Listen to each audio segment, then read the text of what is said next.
La maison située au coin d'Elm Street et de Hawthorne Lane à Westport, dans le Connecticut, était un parfait exemple du luxe de la banlieue. Grande, blanche et ornée de jardinières aux couleurs de saison. Mais la partie la plus méticuleuse de la maison n'était pas son jardin luxuriant et bien entretenu, ni son extérieur de bon goût.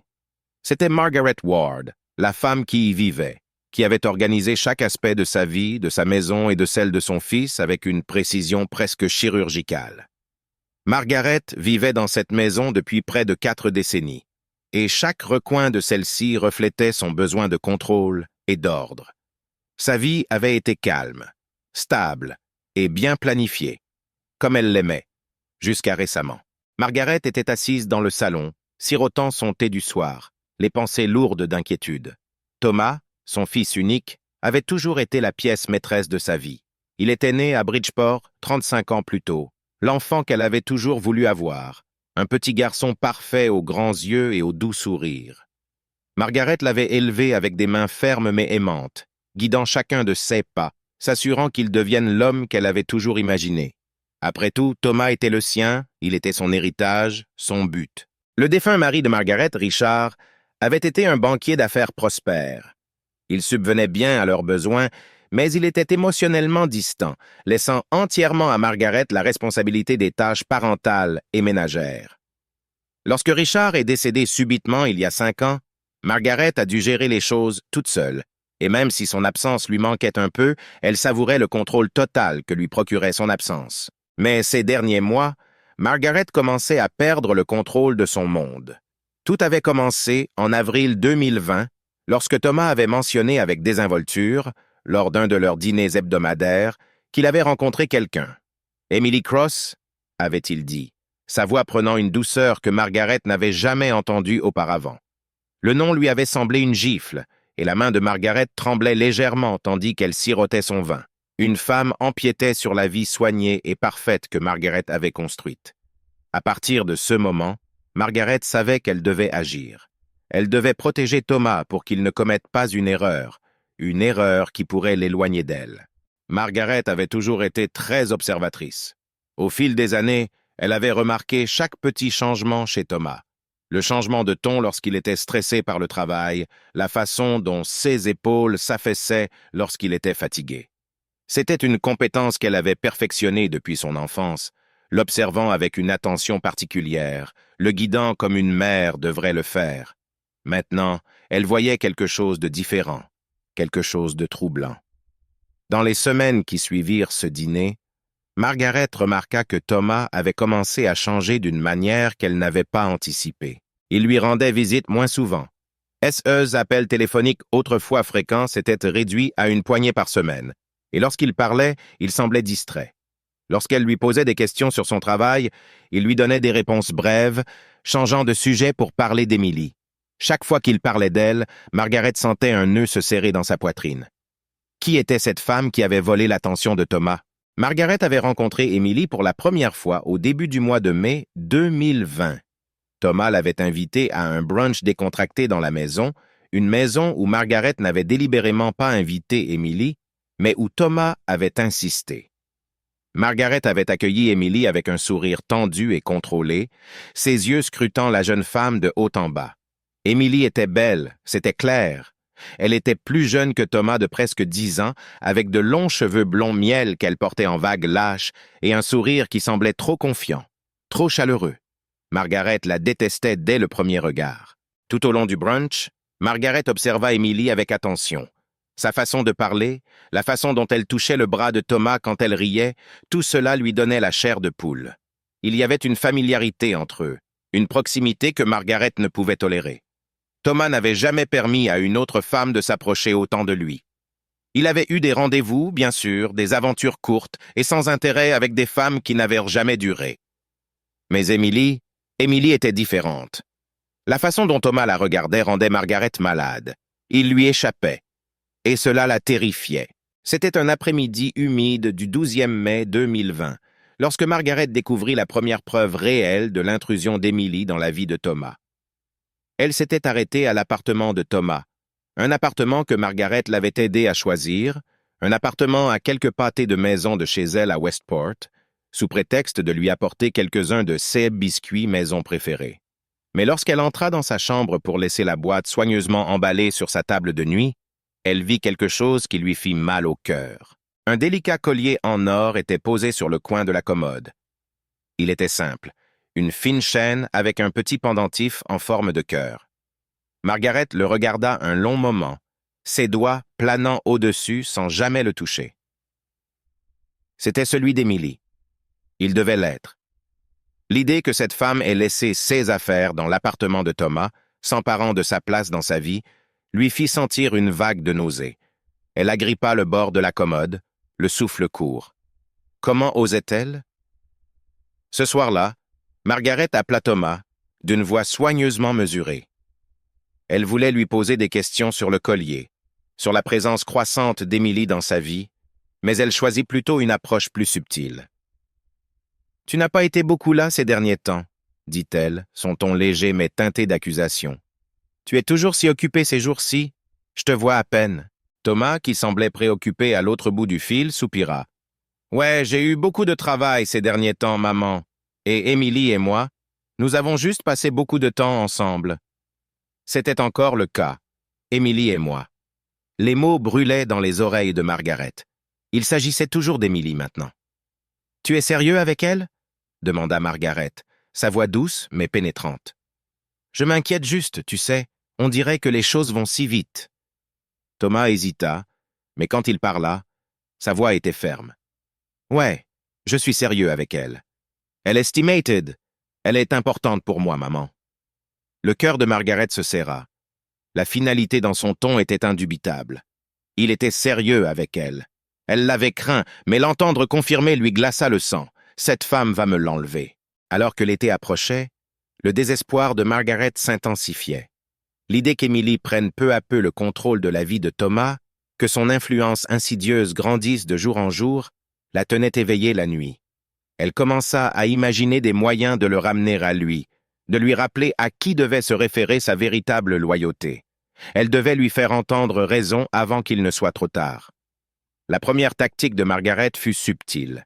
Elle commença à appeler Thomas plus fréquemment, en utilisant toutes les excuses possibles. « Thomas, mon cher, pourrais-tu venir m'aider? Le robinet fuit et je n'arrive pas à le réparer. » Ou encore, « Je ne me sens pas très bien ces derniers temps. Ce serait si agréable de t'avoir à mes côtés. » Thomas, toujours le fils dévoué, allait venir. Mais Margaret pouvait voir la tension sur son visage, la façon dont son esprit semblait dériver ailleurs. Son téléphone vibrait de messages textes d'Emily et il inventait des excuses pour partir plus tôt qu'avant. C'était comme si Margaret le sentait s'éloigner à chaque visite et quoi qu'elle fasse, elle ne parvenait pas à le retenir. En juin 2020, la patience de Margaret commençait à s'épuiser. Les dîners sur lesquels elle avait toujours compté pour maintenir leur lien étaient devenus plus courts, moins fréquents. Thomas avait commencé à amener Emily à la maison plus souvent, malgré la désapprobation de Margaret, et à chaque fois, la tension dans l'air devenait plus intense. Margaret s'asseyait en face d'Emily à la table du dîner, sa fourchette serrée dans sa main, chaque mot qui sortait de la bouche d'Emily lui tapait sur les nerfs. Elle regardait Thomas et Emily échanger des regards, des sourires discrets se passant entre eux comme s'ils partageaient une blague privée. C'était insupportable. « Je veux juste m'assurer que tu fais les bons choix, Thomas, » disait Margaret, la voix pleine d'inquiétude. « Tu sais combien il est important de trouver quelqu'un qui est vraiment fait pour toi. » Thomas hochait toujours la tête poliment, mais Margaret voyait la frustration grandir dans ses yeux. Il en avait assez de ces interventions constantes, et elle le savait. Un soir, après un autre dîner tendu de la fin juillet 2020, Margaret ne put plus contenir sa colère. Tandis qu'elle se tenait près de la fenêtre, regardant Emily et Thomas partir ensemble, elle serra les poings si fort que ses jointures devinrent blanches. Elle gâchait tout. Cette nuit-là, alors qu'elle était éveillée dans son lit, Margaret prit une décision. Si Emily ne partait pas d'elle-même, Margaret devrait s'assurer qu'elle parte par tous les moyens nécessaires. C'était une journée étouffante du début du mois d'août 2020 quand Margaret a décidé de passer à l'action. Thomas lui avait dit qu'Emily faisait souvent du jogging dans le parc d'État de Sherwood Island, un endroit populaire au bord de l'eau où les habitants venaient profiter de l'air frais et des vues panoramiques. Margaret ne s'intéressait pas au parc en lui-même, mais elle savait que ce serait l'endroit idéal pour affronter Emily, loin des regards indiscrets. Margaret est arrivée au parc tôt le matin, le cœur battant dans sa poitrine, alors qu'elle garait sa voiture près de l'entrée. Elle n'avait jamais rien fait de tel auparavant. Traquer quelqu'un, attendre le bon moment pour frapper. Mais le désespoir l'avait poussée à ce point. Elle devait protéger Thomas. Elle était assise dans sa voiture, regardant les joggeurs passer, les mains agrippées au volant. Et puis, elle l'aperçut. Émilie, avec sa queue de cheval blonde qui rebondissait derrière elle, descendait le sentier en trottinant, le visage rouge de chaleur. Le sang de Margaret bouillonnait. Elle sortit de la voiture, ses mouvements raides et délibérés, et se dirigea vers Émilie. « Émilie !» appela Margaret d'une voix aiguë. Émilie ralentit jusqu'à s'arrêter, se tournant vers Margaret avec un air surpris. « Madame Ward, que faites-vous ici ?» Margaret força un sourire, bien qu'il n'atteignît pas ses yeux. « Je voulais vous parler, » dit-elle d'une voix froide. « C'est à propos de Thomas. » Émilie haussa un sourcil, essuyant la sueur de son front. « Quelque chose ne va pas ?» Margaret fit un pas de plus, son sourire s'effaçant. « Oui, quelque chose ne va vraiment pas. Vous le ruinez. » Émilie fronça les sourcils, visiblement décontenancée. « Je suis désolée, quoi. »« Tu l'as manipulé, » continua Margaret, sa voix devenant plus ardente. « Thomas n'est plus lui-même, et c'est à cause de toi. Tu le détruis. » Les yeux d'Émilie se plissèrent, sa posture se redressant. « Thomas va bien, Madame Ward. Il est heureux. Je ne sais pas de quoi vous essayez de m'accuser, mais... »« Vous devez partir, » interrompit Margaret, sa voix tremblant de colère. « Thomas appartient à moi, pas à quelqu'un comme vous. » Émilie croisa les bras, son expression se durcissant. « Avec tout le respect que je lui dois, Thomas est un adulte. Il fait ses propres choix, et il a choisi d'être avec moi. Vous ne pouvez pas le contrôler éternellement. » Le visage de Margaret se tordit de fureur. « Il est à moi, » cracha-t-elle, sa voix à peine plus haute qu'un murmure. « Et je veillerai à ce que tu ne me le prennes jamais. » Émilie la regarda, clairement perturbée par le venin dans la voix de Margaret. « Je ne vais nulle part, » dit-elle fermement. « Thomas et moi sommes dans le même bateau, que tu le veuilles ou non. » Sans attendre de réponse, Émilie se retourna et s'éloigna en courant, laissant Margaret debout là, le cœur battant dans sa poitrine. Margaret la regarda partir, les mains tremblantes de rage. La confrontation n'avait pas fonctionné. Émilie n'avait pas reculé. Au contraire, elle semblait plus déterminée que jamais à rester dans la vie de Thomas. L'esprit de Margaret s'emballa tandis qu'elle retournait à sa voiture. Elle avait espéré que la confrontation effraierait Émilie, mais elle savait maintenant qu'il faudrait plus que des mots pour se débarrasser d'elle. Si Émilie ne part pas de son plein gré, je devrais m'assurer qu'elle parte pour de bon. Les semaines qui suivirent la confrontation furent insupportables pour Margaret. Thomas continua à s'éloigner d'elle, passant de plus en plus de temps avec Émilie. Les appels téléphoniques de Margaret restèrent sans réponse, ses invitations à dîner déclinaient poliment. Thomas avait même commencé à parler d'emménager avec Émilie, une perspective qui remplissait Margaret d'effroi. Elle sentait son contrôle sur lui glisser entre les doigts, et plus elle essayait de s'accrocher, plus il s'éloignait. C'est dans la nuit du 20e septembre 2020 que Margaret a finalement craqué. Elle avait appelé Thomas plus tôt dans la journée pour lui demander de venir dîner. Elle avait passé des heures à préparer son plat préféré, du poulet rôti, de la purée de pommes de terre et une tarte aux pommes. Elle avait parfaitement dressé la table, comme elle le faisait toujours, chaque fourchette et chaque couteau à leur place, le vin frais et prêt. Mais lorsqu'elle avait appelé pour demander à quelle heure il arriverait, la réponse de Thomas avait été brève. « Je ne peux pas venir ce soir, maman », avait-il dit d'une voix distante. « Émilie et moi sortons. » Seuls mots. Émilie et moi résonnèrent dans l'esprit de Margaret alors qu'elle était assise seule à la table du dîner, les yeux fixés sur la chaise vide où Thomas aurait dû être. C'était toujours Émilie maintenant. Émilie l'avait pris à elle, et quoi que fasse Margaret, elle ne pouvait pas le retenir. Alors qu'elle était assise dans la salle à manger faiblement éclairée, les mains serrées sur ses genoux, Margaret comprit qu'elle ne pouvait plus attendre. Si Émilie ne partait pas, Margaret devait s'assurer qu'elle le fasse, définitivement. C'était une soirée froide du 23e décembre 2020 lorsque Margaret fit son dernier geste. Elle savait que Thomas était en déplacement professionnel à Boston et qu'Emily serait seule à la maison, dans son appartement de Stamford. Margaret avait préparé ce moment depuis des semaines, en réfléchissant soigneusement à chaque détail. Elle allait affronter Emily une dernière fois et, si elle refusait de quitter Thomas, Margaret mettrait fin à ses jours elle-même. Le complexe d'appartements était silencieux lorsque Margaret arriva, l'air lui mordant la peau alors qu'elle se tenait devant la porte. Elle sonna à la porte, le cœur battant dans sa poitrine. Emily ouvrit la porte, l'air confus mais pas alarmé. « Madame Ward, que faites-vous ici? »« J'ai besoin de te parler, » dit Margaret d'une voix calme mais froide. « C'est à propos de Thomas. » Emily hésita un instant, puis s'écarta pour la laisser entrer. L'appartement était chaleureux et douillet, la douce lueur des guirlandes de Noël scintillait dans un coin. Margaret le remarqua à peine. Ses yeux étaient fixés sur Emily, son pouce accélérant d'impatience. « J'ai pensé, » commença Margaret d'une voix ferme. « À toi et à Thomas. » Emily croisa les bras, clairement sur ses gardes. « Et nous? »« Tu dois le quitter, » dit Margaret d'un ton mortellement sérieux. « Tu le détruis, tu gâches sa vie, et je ne te laisserai pas faire. » Les yeux d'Emily s'écarquillèrent d'incrédulité. « Madame Ward, ce n'est pas... » Avant qu'elle ait pu finir, Margaret se précipita en avant, attrapa un lourd vase en verre sur la table. Sans réfléchir, elle le balança vers la tête d'Emily. Le vase se brisa sous l'impact, et Emily s'effondra sur le sol, le sang s'accumulant sous elle. Margaret resta figée, les yeux fixés sur le corps sans vie d'Emily, sa respiration se faisant par petits halètements. La pièce était étrangement silencieuse, à l'exception du faible bourdonnement de la musique de Noël qui jouait en arrière-plan. C'est fini. Elle est partie.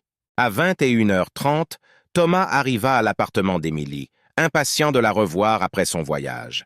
Mais lorsqu'il ouvrit la porte, l'odeur chaude et familière de son parfum fut remplacée par l'odeur métallique du sang. Son cœur se serra lorsqu'il entra, ses yeux scrutant la pièce. « Emily » appela-t-il, sa voix tremblante. Lorsqu'il la vit, allongée dans une mare de sang sur le sol, son monde entier s'effondra. Il tomba à genoux à côté d'elle, ses mains tremblantes alors qu'il la rejoignait, essayant désespérément de la réveiller. « Emily, non !» Mais elle ne répondit pas. Elle était partie. Ses mains tâtonnèrent pour trouver son téléphone, composant le 911 avec des doigts tremblants. « S'il vous plaît » murmura-t-il, sa voix à peine audible. « S'il vous plaît, envoyez de l'aide. Il y a eu un accident. » En attendant que les sirènes approchent, Thomas leva les yeux et la vit, sa mère, debout sur le pas de la porte. Son visage était pâle, ses yeux écarquillés par le choc. « Je devais le faire, » murmura Margaret en s'avançant. « Elle t'a emmené loin de moi, Thomas. Je ne pouvais pas la laisser faire. » Thomas la regarda fixement, son esprit incapable de traiter ceux qui l'entendaient. « Qu'as-tu fait ?» Les lèvres de Margaret tremblèrent alors qu'elle tendait la main vers lui. « Je l'ai fait pour nous, » dit-elle doucement. « Pour toi. Tu ne vois pas? Mais tout. » Ce que Thomas pouvait voir, c'était la femme qu'il avait aimée, étendue morte sur le sol, et la mère qui avait tout détruit. Le 24e décembre 2020, Margaret Ward fut arrêtée pour le meurtre d'Emily Cross. La petite communauté aisée de Westport fut secouée par la nouvelle. Margaret, autrefois considérée comme une femme raffinée et élégante, avait été démasquée sous un jour bien plus sombre. Une femme consumée par l'obsession et la jalousie. Son procès, qui eut lieu en mars 2021, révéla toute l'étendue de son emprise sur Thomas. La défense argua que Margaret souffrait d'une diminution de SSA capacité, citant ses années d'instabilité émotionnelle et son chagrin non résolu suite à la mort de son mari. Mais le jury ne fut pas ébranlé. Margaret fut condamnée à 25 ans de prison pour meurtre au 2e degré. Pour Thomas, les conséquences de cette tragédie furent un cauchemar dont il ne se réveillerait jamais. Il avait perdu la femme qu'il aimait, et sa mère, en qui il avait plus confiance que quiconque, était devenue une étrangère, capable d'actes impensables. Un an plus tard, le 23e décembre 2021, Thomas se tenait seul sur le rivage de Cape Cod, un endroit où Emily et lui avaient rêvé de se rendre ensemble. Le vent froid fouettait l'air tandis qu'il regardait l'horizon, les vagues s'écrasant sans relâche contre les rochers. Le souvenir de cette nuit-là, de la trahison de sa mère, ne le quitterait jamais. En s'éloignant du rivage, Thomas savait que rien ne serait plus jamais comme avant. L'obsession de sa mère avait tout détruit, laissant derrière elle une traînée de vie brisée. Et même si Margaret était enfermée, son influence subsistait, une cicatrice qui ne guérirait jamais complètement. Le monde avait évolué, mais pour Thomas, le cauchemar ne finirait jamais vraiment.